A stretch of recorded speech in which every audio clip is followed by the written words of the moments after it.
Mário, bem-vindo a mais uma Conversas de Púlpito. Estamos de volta. Aqui estamos de volta e queremos falar da tua pregação do domingo passado. Tivemos um bom domingo, tivemos 4 batismos, graças a Deus, e tu pregaste acerca do batismo. Sim. Então, uma das perguntas que eu te queria colocar é esta. A pessoa converte-se, como tivemos os nossos novos membros agora. Uma pessoa converte-se, o batismo desta pessoa deveria ser de imediato ou postergado? E agora eu gostaria que tu falasses, não só no contexto da nossa cultura, dos nossos dias que vivemos, e da cosmovisão que nós temos, mas também, principalmente, do padrão bíblico. E juntar estes dois. Como é que nós deveríamos fazer hoje em dia? Ok, muito bem.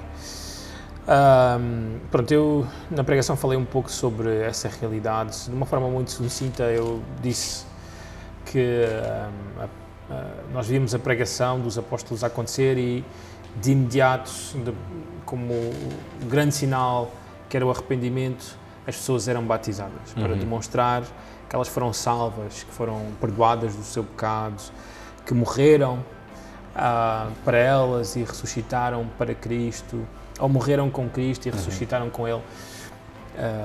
Esse era o momento do batismo. Eu até ilustrei isto quando estava nos Estados Unidos, na igreja do pastor Mike, de como num domingo eu via uma pregação, alguém converter-se E na semana no seguinte... domingo seguinte ser batizado, e achei rápido demais, fiquei chocado, até disse à assim, mas que rápido, como é que eles têm a certeza que esta pessoa é realmente salva? E pronto, eu acho que isso é aquilo que nós estamos a viver, mas realmente quando olhamos para o livro de Atos, onde nós vemos esta narrativa da igreja e da conversão de pessoas, tanto nos judeus como nos gentios, aquilo que nós vemos é um batismo imediato. As pessoas arrependem-se, elas confessam que Jesus é o Messias ou que Jesus é o Filho de Deus, que Ele morreu por elas, creem que Ele é o Salvador e elas são batizadas por causa disso. Não há aquela espera por ver frutos, uma espera para ver se estas pessoas mantêm-se nesta confissão ou não. Simplesmente elas são batizadas. Parece que na Bíblia não há uma preocupação de ver que existe uma vida cristã para que as pessoas sejam batizadas, mas simplesmente há uma preocupação com o arrependimento e a confissão. Mais nada. Então nós devíamos praticar um batismo imediato. Agora, também entendo, tu ias questionar uma coisa. Não, eu ia te perguntar, então tu achas que, por exemplo, todos os domingos deveríamos pelo menos ter o batistério preparado? O que é que tu achas nisso? Sim, Acaba por ser... Eu acho que em si há muitas igrejas nesse sentido, não é? Elas têm este batistério e quando alguém se converte... No mesmo domingo? Pode ser no mesmo domingo, pode ser logo na semana seguinte, a pessoa passa pelas águas do batismo, porque é esse o quadro que nós encontramos no Novo Testamento, também na igreja primitiva. Há igrejas, a não ser no nosso país, mas igrejas norte-americanas, que isso acontece. Este domingo a minha esposa estava a mostrar-me uma igreja em Los Angeles que, enquanto cantava uma música, uma pessoa foi batizada e o batistério fechou-se e seguiram com o culto.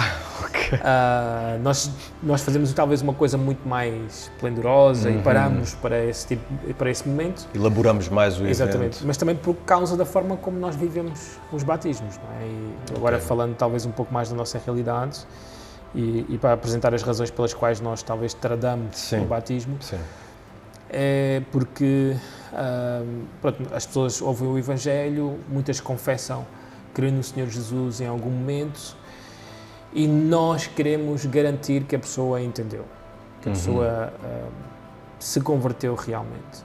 Queremos ver estes primeiros frutos, a vida cristã a começar, o processo de santificação a começar, as primeiras mudanças na vida da pessoa, para dizer, não, realmente esta pessoa deve ser batizada porque ela tem mostrado que o Evangelho entrou na vida dela. Não é? Eu entendo a legitimidade, entendo que nós queremos proteger a Igreja de falsos crentes. Também eu acho que existe um cansaço de falsas profissões.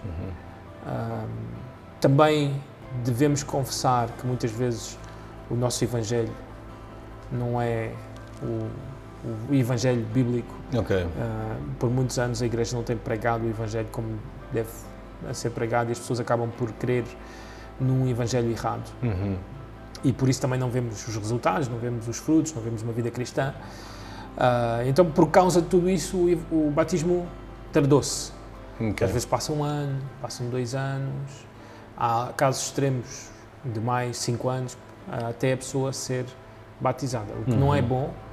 Eu acho que a igreja deve ser rápida, deve agir rápido, quando alguém confessa, deve trabalhar rapidamente para que tenha a certeza, a garantia de que a pessoa passou da morte para a vida, para ser batizada.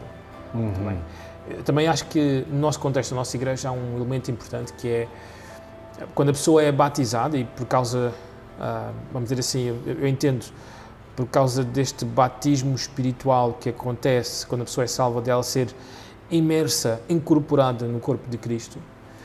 Nós entendemos que quando ela for batizada nas águas, ela deve ser incorporada à igreja local.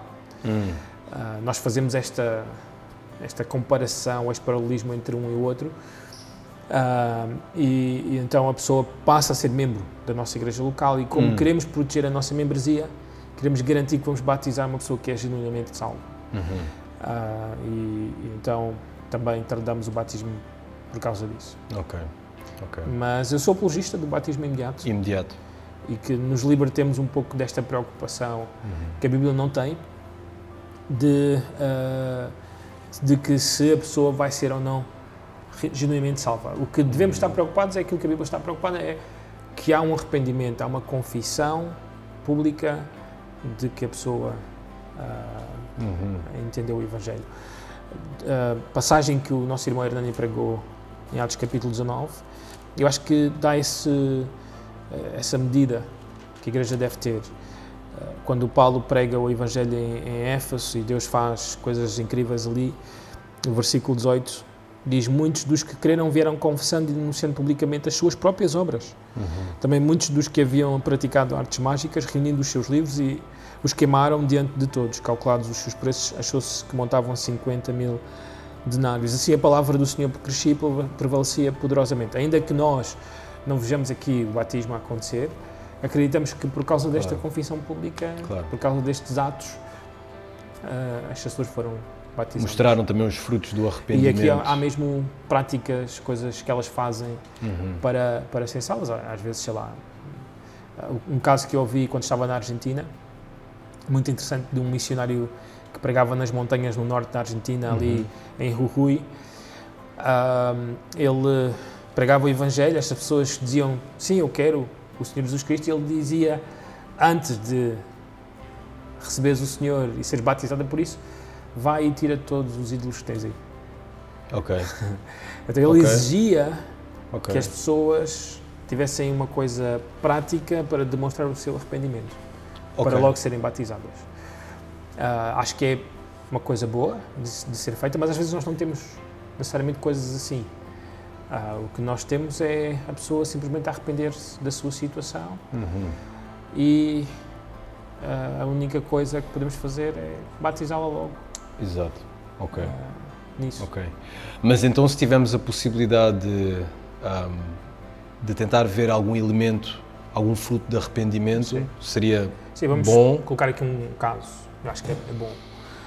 Vamos imaginar um jovem que está a viver com a sua namorada, ouve o Evangelho, arrepende-se diante de Deus, é um pecador, arrepende-se e pede perdão ao Senhor, é salvo pelo Senhor e agora deve ser batizado, mas está nesta situação e nós dizemos: olha, como um sinal do teu arrependimento, deixa viver com a tua namorada, então ser batizado. Eu acho que seria bom, é ideal, mas ainda assim temos que ter cuidado, porque se vamos exigir todo o tipo de coisas que as pessoas façam até serem batizadas, não é exatamente isso que a Bíblia está a colocar em cima da mesa. Está bem? Obrigado, Mário. Sim. Obrigado.